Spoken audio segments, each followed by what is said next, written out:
going to let you take the lead. And thanks everyone for joining us this morning. Hello, everyone. Thank you for joining our Power Up session. Please, again, mute all your microphones so we could hear Jolene clearly. Leave all your questions towards the end, and we'll have a little Q&A after the presentation. And Jolene, you ready? I'm ready.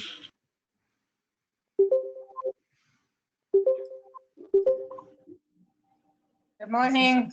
Good morning, everybody. So again, I'm going to remind you all to please stay muted throughout the presentation. If you look on the upper right-hand side of your screen, you can see a little chat bubble. So if you have questions, please go ahead and post them there. No, it's okay. Nobody's there. It's platform. There we go. I'm going to allocate some time at the end so I can address some of your questions. If I can't get to everybody's questions just because we run out of time, I promise to reach out to you individually and address your questions. Today, we're really focusing on just ways to stay productive and get through the shifting market. We're in the middle of a shift. So let's go ahead and get started. Let's go on to the first slide. Thank you. So I'm going to ask also that you all be very patient with us. If there's a lot of people online, and that might mess with the bandwidth and the reception. So if you do have problems hearing me, or if it gets a little too noisy in the background, please just put something in the chat bubble so that we can address it. Guys, Fernando here. Please, everyone turn off the cameras and the mics, because the camera consumes a lot of bandwidth. Otherwise, we're going to have all the communication broke up. Thank you very much, Fernando. It was nice to see everybody's smiling faces for a moment. Okay, so first thing I want to bring up is just waking up at your usual time. I've been masterminding with several groups of people, and it's the one thing that I think we're all finding it a little challenging to just wake up on schedule and have that intention and that purpose with our mornings. So while I think it's healthy to stick to a routine, I think it's also important that we add to our routines, because we're finding ourselves with a lot of time now that we're not commuting. So take that commute time. I know I'm one of those people who sits in the car complaining about traffic and thinking about everything that I could be doing. Guys, we have somebody who can turn off the mute. Somebody has TV in the background. Please mute yourself. A lot of Thank you.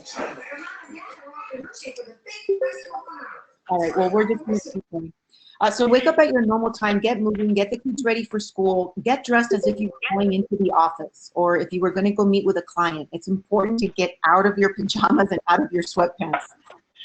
Meditate, exercise, read, and give yourself a mental time to turn off the news, get off the social media, just like we do on a daily basis. Please make sure that you are taking time to just get your eyes off the screen. I know at one point I was glued to the screen and I just kept reading and seeing what's going on.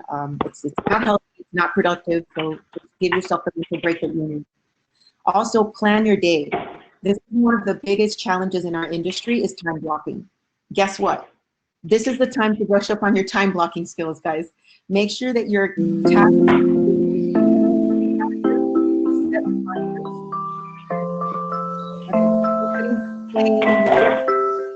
turn that off. Thank you.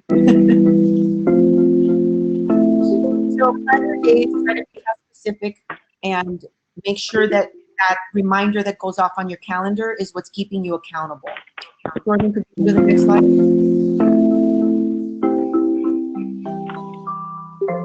Guys, whoever has to mute yourself.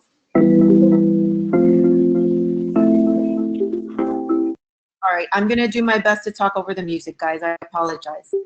So make a list of projects that you have wanted to work on, haven't had time to do around the house, business and personal. This is such a good time for you to focus on self-care, spending time with your loved ones.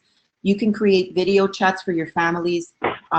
Become a student of your trade right now. It's really important for us to leverage the time that we have and leverage the technology that a lot of us really don't take advantage of.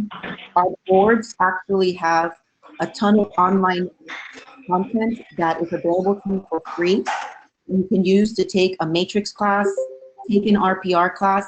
I promise you that none of us are leveraging matrix or RPR to its fullest capacity.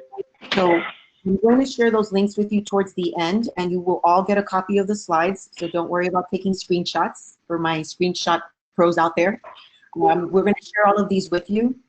And I'm also going to share some other resources that I use for continuing ed and to just kind of get good stats from. Focus on learning and delivering market stats right now. I think that's critical that we all truly become experts of our area, of our building. Look at what's going on with active listing. You're going to see inventory going into temporarily off market. Call those listing agents. Find out what led them to the temporarily off market. If you have a buyer who's interested in still moving forward with purchasing, find out if there's opportunity in some of that temporarily off market inventory. You're also going to see some buyers backing out of contracts that they're under right now. So think about reaching out to some of those pending sale contracts where you might have had a buyer who was bid out and finding out if they're interested in putting your buyer in a backup offer status, because we are going to see buyers backing out of contracts. I've already gotten calls from some of you on that very same case. List some social media campaign goals. All of you talk to me about wanting to get. This is the best time for you to start focusing on online marketing. Your database. This is my pet peeve for everyone. This is the time for you to organize that database that you're always saying you don't have time to organize. Scrubbing your database means organizing it. Start with your most current contacts, people that you actually are in contact with now. Work your way backwards to 2019, 2018, and keep going back. This is a time to reach out to people and just check in with them, see how they're doing, and just be genuine in your conversations with them. Create lists to organize them. There's going to be an opportunity for you to reach out to your investors. Create a list of investors that you should be talking to. List the things that you want to do around the home and get your kids. Excuse me. Yep. Can you hear me? Can you slow down just a little bit, because a lot of us are trying to take some notes and it's just not working. Unless you're going to send out, are you going to be emailing everything that you're saying to us? I am actually. I mentioned that a little bit. Yeah, I'm going to send all of it. That's fine then, no problem. But Thank you so much. I'm sorry, I'm Cuban, so I tend to go a little fast from time to I'm time. Cuban too, so I get it. Thank you. Okay, let's go on to the next one. Next slide, please. I put together a little to-do list just based on feedback that I get from you guys and conversations that I've had with some of you. Find an accountability partner in your office. I think it's critical right now for us to have an accountability partner. I'm in 3 different masterminds right now, and they're keeping me very accountable. We're all sharing information and stats, and I think it's also important to find an accountability partner and maybe create a accountability group in your office. Connect with some of your colleagues and your referral partners from around the globe. This is a time to talk to them, see how this is affecting them, how it's affecting their market. They're pretty much our crystal ball for those of them who were hit with this before we were. So stay in touch with them. Work on your listing presentation. That's another one that everyone tells me they never have time to do. What a great opportunity for you to revamp your listing presentation and practice your presentation skills. Video conference as much as possible. It's really important for us to stay face-to-face with people, and I think that we underuse our opportunity with video conference a lot in our business. Marketing campaigns, again, you want to focus right now on virtual opportunities. If you want to talk about different strategies, I'm happy to work with you on that. So are your managers. We're all here to help you, so please feel free to reach out to us at any time. And go on YouTube. So many of you tell me you have a YouTube channel, but there's no relevant content on there. And I know because I've gone into your channels, so I know that there's no relevant content on there, or it's dated content. Get your teenagers, for those of you that have kids, this is where they're going to just shine. Have them help you put some content together. And work on your bios. This is also a great opportunity to get your significant other, your kids, friends, have them write your bio with how they see you as a professional. I've had a couple of you reach out to me after doing this. It's always funny to me. Rita, could you please mute your phone? Thank you. It's always funny to me to hear how amazed or surprised you were to get the perspective of how your loved ones see you as a professional. We'll get them to help you and have some fun with this. I mentioned this before.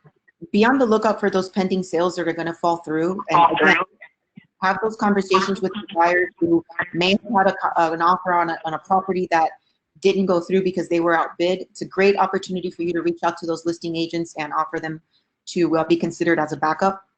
Jorvin, next slide, please. So now that you've organized your database, it's important to actually go into that database and start reconnecting with your sphere. I think it's essentially important to set goals for yourself right now. So I think that 20 is a good number. Set a goal to making 20 calls every day. Time block for this, put it on your calendar. Let that little reminder be the switch that tells you, okay, it's time to go into this. Make those 20 calls. This is a time for empathy and authenticity. Just ask them how they're doing. A couple of us actually started reaching out to our sphere and asking them if they needed help or if they knew anybody who needed help during these times. Just really come from a place of authenticity and offer.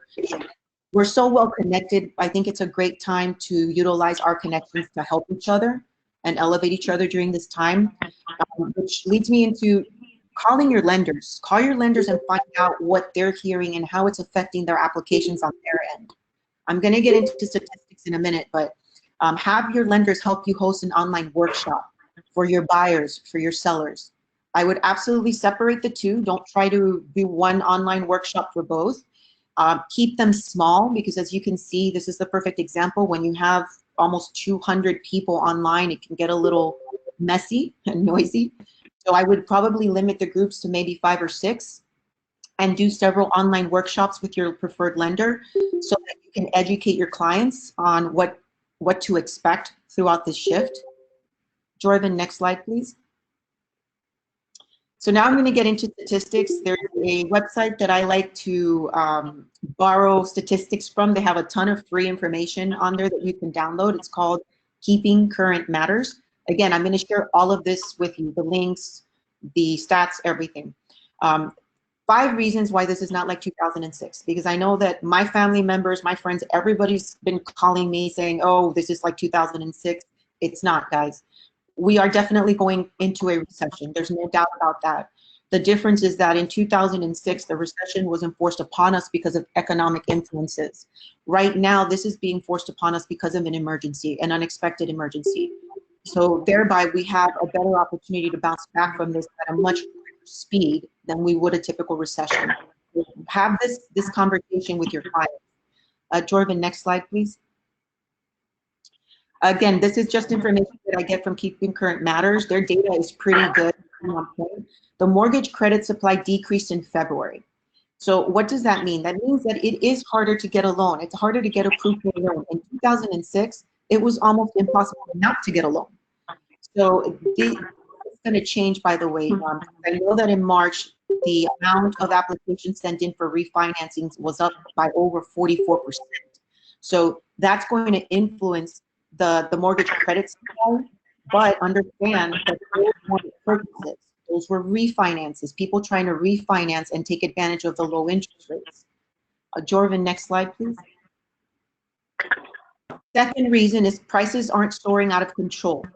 So yes, we are definitely in a currently high appreciation point in our market. However, the difference is that 6 years ago, our wages were less and our interest rates were higher. So right now, people are spending less in their mortgage from their monthly income than they were in 2006. If you look at the jump from 2003 to 2004, there was almost a full 4%, 4.5% hike in the appreciation of the value of homes. The considered healthy norm is 3.6%. If you look at our trend from 2014 to 2019, We're well within that 3.6%. We're actually under that 3.6%. Reason number 3. So please keep in mind that these are nationwide numbers. I'm going to get into local statistics next, but it's important to know that nationwide, we don't have a surplus on the market. On the contrary, we have more of a shortage. So that's going to also affect how we bounce back from this recession. And now we're going to go into some stats that I got from the Miami Association of Realtors. I'm sure that all of you have these on your boards. I only have access to the Miami Association of Realtors, so bear with me. But the information is provided to them by NAR, so the statistics are going to be the same. I'm not going to go into every single one of these. The one important thing that I want you to focus on, and when you're having this conversation with your clients, is months supply of inventory. If there is a consistent decline in months supply of inventory in Miami-Dade, if you can see on the bottom, single family home, and the one on the bottom is townhomes and condos. And then the next one is Broward County. Same thing. Month supply of inventory, there is a decrease when you're comparing 2019 to 2020. Next is, I believe, Palm Beach. Okay, again, you're seeing consistency here. And then finally, Martin County. All show a decline in months of inventory. Let's go to the next slide, please. Reason number 4 is houses became too expensive to buy. So we're comparing the median income. The affordability formula has 3 components. It's the price of a home, the wages earned, and the mortgage rate available at the time. 14 years ago, our interest rates were over 6%, prices were high, and our wages were low. Our current interest rate is around 3.5%. Wages have increased, even though prices are still high, wages have increased. So that means that I wasn't done, Jordan. Go back one, please. So the important thing to take away from this is that this means that the average family is paying less of their monthly income towards their mortgage payment than they did back in 2006. Next. Yo necesito las botas, por favor, de caballo en mi coche. ¿Dónde están? Caller number 22, could you mute yourself, please? Thank you. So this last slide to me was a big takeaway, a big aha moment, if you will. Total home equity cashed out from 2005 to 2007 was $824 billion. That means what? Cashing out, going off on vacation and shopping spree. People were really spending irresponsibly back then. We've seen an almost $500 billion decrease on the amount of equity that people are cashing out on their homes. So that's a huge contributing factor also, and a good talking point with your clients. Let's go to the next slide. These are the links that I'm going to share with you. Again, you're going to get all of the slides. These are the links that have access to all of that online training that's available to you through the boards. And on the next slide,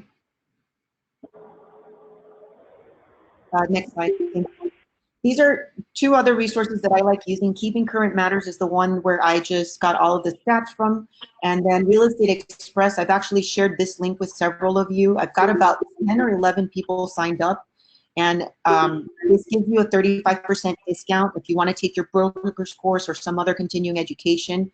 Some of us are coming up on our continuing ed at the end of this month. This is a great time to knock it out. In full disclosure, they are giving the party a $25 gift card for Amazon. I'm taking those $25 gift cards that I'm receiving and I'm donating them to No Kid Hungry organization. It's a nonprofit organization that delivers grants to schools to help children in need. I encourage you, once you open up an account, if you decide to use Real Estate Express, to take your own link and choose an organization of your own that you'd like to contribute to. And then finally, I want to share with you something that was shared with me that really resonated with me. The speaker said, we want to acknowledge the crisis, but not focus on the disease. Be the voice of reason in a time of uncertainty. Focus on the solutions, not problems. We really are in this together, guys. I hope that you're feeling that from us on the administrative side and on your leadership side. We're doing everything we can to be here for you, be supportive, and to also just give you the resources that you need to keep you relevant and keep you proactive as much as possible. Please know that we're here for you. Reach out to us. And I encourage every single one of you to get up and power up. So I'm going to go over to the bubble and see if there are any questions. I appreciate everybody's patience and dealing with all of the background noise. That's why I'm encouraging you all to do these online